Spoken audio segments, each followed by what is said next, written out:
Masyarakat Transportasi Indonesia menyatakan penularan COVID-19 di pesawat terbang sangat sedikit. Pesawat memiliki teknologi untuk mengganti udara dalam kabin yang mampu menyaring udara dengan efektivitas 99,99%.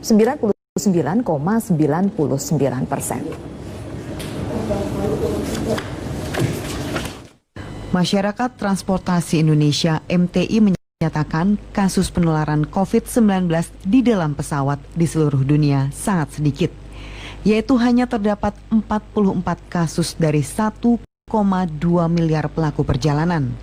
Artinya, hanya ada satu kasus setiap 27 juta perjalanan. Hal ini disampaikan Ketua Umum MTI Agus Taufik Mulyono dalam diskusi daring dengan Forum Wartawan Perhubungan di Jakarta.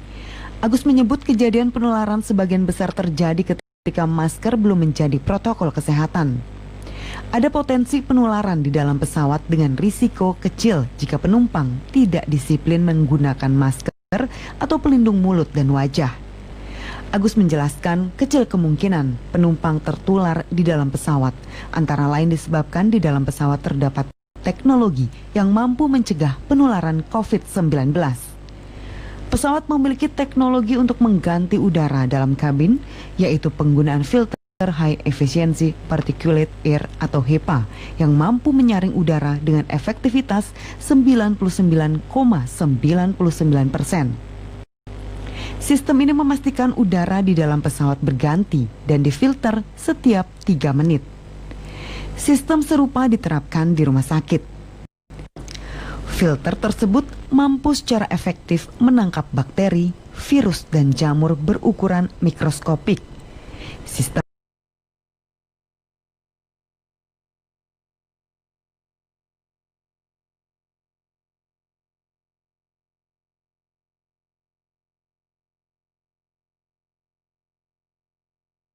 yang hendak berlibur ke Puncak.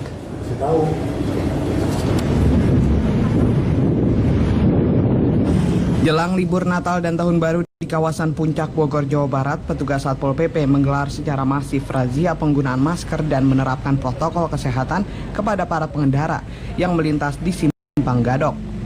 Selain itu, petugas Satpol PP juga akan memeriksa surat hasil rapid antigen dan swab para wisatawan yang ingin berlibur ke Puncak.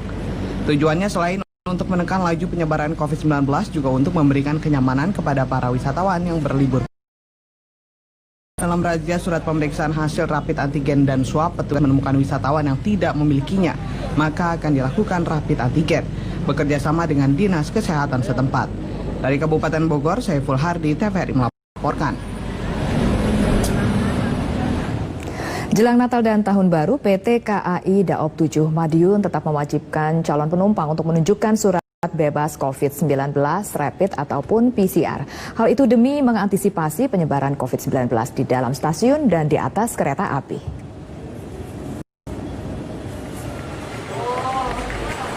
Masa libur Hari Natal 2020 dan Tahun Baru 2021 akan tiba sebentar lagi. Masyarakat yang ingin bepergian menggunakan moda transportasi kereta api pun diprediksi masih mendominasi. Sebagai antisipasi penyebaran COVID-19 saat berada di stasiun keberangkatan maupun di atas kereta api, calon penumpang kereta api jarak jauh dari stasiun besar Madiun, Jawa Timur diwajibkan menunjukkan surat bebas COVID-19, rapid test atau PCR, ataupun surat bebas penyakit influenza dari dokter yang masih berlaku. Sementara terkait kebijakan swab antigen, PT KAI saat ini masih menunggu keputusan lebih lanjut dari pemerintah. Hingga saat ini di stasiun wilayah Daop 7 masih tersedia layanan rapid test antibody diantaranya di stasiun Madiun, Kertosodo, Jombang, Kediri, dan Blitar. PT KAI juga masih menerapkan protokol kesehatan ketat setiap perjalanan kereta api seperti jarak antrian, batasi penjualan tiket hingga hanya 70% dari kapasitas tempat duduk. Surat edaran berikutnya dari kementerian terkait, kami masih menerapkan surat edaran Kementerian Perhubungan dan dari surat Kementerian Kesehatan atau gugus tugas nomor 9 tadi, bahwa para pelanggan harus memiliki hasil rapid test atau rapid test antibody yang selama ini telah dilakukan dan belum ada perubahan. Kami juga menunggu surat edaran berikutnya, barangkali nanti berikutnya akan diterbitkan.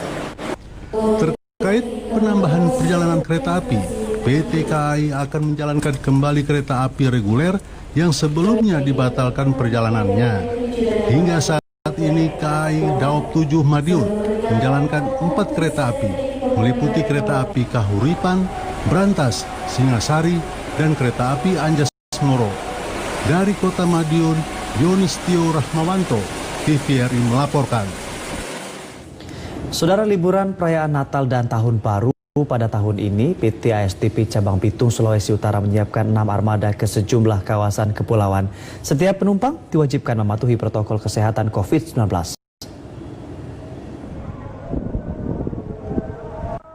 PT ASDP Cabang Bitung mengoperasikan 6 armada kapal feri saat liburan Natal dan Tahun Baru kali ini. 3 kapal dengan tujuan Ternate dan Tobelo, Maluku Utara, dan 3 kapal lainnya dengan tujuan wilayah Kepulauan Sitaro, Sangihe, dan Talaut. Kapasitas penumpang kapal feri dibatasi hanya setengah kapasitas. Hal ini untuk menaati salah satu protokol kesehatan COVID-19, menjaga jarak. Para penumpang yang akan memasuki area pelabuhan feri Bitung juga diwajibkan memakai masker dan mencuci tangan. Kepala Cabang PT ASDP Bitung, Hana Suripati, mengatakan pihaknya menyiapkan berbagai fasilitas untuk mencegah penyebaran COVID-19. Sedangkan menyangkut cuaca buruk di bulan Desember, pihaknya selalu memperbarui informasi dari BMKG. Baik cuaca buruk itu menjadi perhatian utama dalam melaksanakan tugas operasional kami, sehingga prioritas kami kepada safety dapat dilaksanakan dengan baik. Semua kapal-kapal, terutama para nakoda yang menjadi master dalam pengelolaan kapal operasional kapal-kapal ASDP, diharapkan untuk dapat memperhatikan informasi cuaca sehingga melaksanakan tugas pelayarannya dengan jalur transportasi baik darat maupun udara. Selain itu, pihaknya akan menurunkan sebanyak 93 personil yang nantinya akan diterjunkan untuk pengamanan siaga SAR khusus selama 18 hari. Untuk mengantisipasi kecelakaan, musibah, bencana, dan kondisi membahayakan manusia. Ini berlangsung dari kapan, Pak? Berlangsung dari tanggal 18 Desember 2020 dan sampai dengan tanggal 4 Januari 2021. Dalam pelaksanaannya siaga Nataru di masa pandemi COVID-19, Badan SAR mengingatkan agar senantiasa menjaga kesehatan dan menerapkan protokol kesehatan. Dari Sumedang, Doni Irwandi, TVRI Jawa Barat, melaporkan. Saudara, pemerintah Kabupaten Bengkayang, Kalimantan Barat mengatur libur panjang ASN dan mengantisipasi penyebaran COVID-19. Sesuai instruksi pemerintah pusat, dan libur dimajukan lebih panjang pada awal tahun.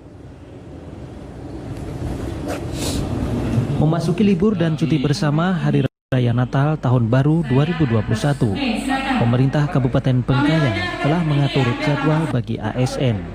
Jadwal libur dan masa cuti bersama ASN mengalami perubahan mengingat situasi pandemi COVID-19 masih berlanjut. Penjabat Bupati Bengkayang Yohanes Budiman mengatakan, jadwal libur dan cuti diatur kembali karena pemerintah tidak ingin mengambil risiko yang berpotensi menjadi klaster baru COVID-19. Terlebih, pada saat libur dipastikan tempat wisata akan menjadi target kunjungan para wisatawan. Untuk mengantisipasi kerumunan pengunjung di tempat wisata, Pemkab Bengkayang akan mengeluarkan surat edaran selama libur panjang. Masa cuti ASN ini kemudian kemarin kan terakhir berubah, ya kan? Nah, alasannya masyarakat juga harus paham. Pemerintah tidak mau ada libur panjang yang kemudian berpotensi menimbulkan nanti keramaian di mana-mana. Apalagi Bengkayang ini. Ya kan, Bengkayang ini kan banyak tempat wisata. Nah, kaitan dengan itu juga, kaitan dengan tempat wisata, saya sudah menugaskan Kepala Dinas Kesehatan untuk mengeluarkan surat edaran tentang bagaimana kita mengatur tempat-tempat wisata itu selama masa liburan. Pemerintah Kabupaten Bengkayang berharap masyarakat yang akan berwisata pada masa pandemi tetap patuh protokol kesehatan.